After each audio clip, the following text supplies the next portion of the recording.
Every year, tens of thousands of security professionals, amateur hackers, makers, and like-minded geeks descend on Las Vegas during the heat of the summer to hear about the newest technologies, latest exploits, and most interesting research. For some, the experience is overwhelming, but at DefCon, there's always a place for everyone. And one of my favorite places is the badge hacking pageant. This year, there were 3 categories: Analog, Past DefCon Digital, and Wildcard. Let's take a look at the entries. A popular analog entry was the forging of last year's Uber badge, made by Grandmaker Lost and given only to the most elite of contest winners.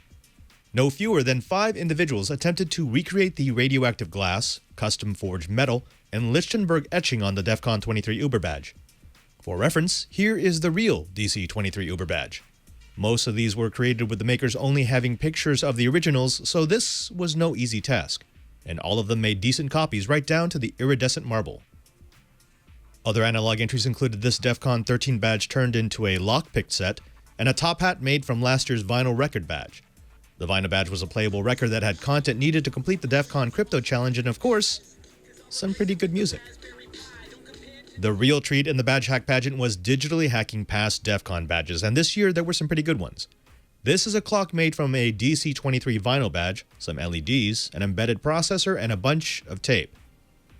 This one of my favorites, is a DC-22 badge with a wireless receiver, upgraded power source, and 2 continuous rotation servos that made a remote control vehicle.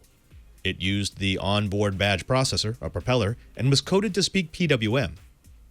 However, my absolute favorite was this DC-22 badge that was turned into a rat's nest breathalyzer. Using an alcohol sensor, essentially a fuel cell, the team used a little electronic ingenuity to turn the analog output from the sensor into digital input that the badge could understand. Of course, it's not just DEFCON badges in the pageant. The last category was Wildcard, which included everything else. This is a badge with a ring of WS2812 LEDs that can be controlled via a smartphone app. And there were not 1, but 2 Bender Bending Rodriguez badges that did everything from scan the wireless environment to giving Bender a cigar and the ability to display audio frequencies.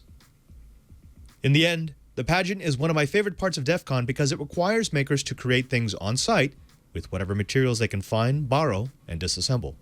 If you ever find yourself at a DEFCON, take a seat in the hardware hacking village, ask a bunch of questions from the geeks around you, and get creating.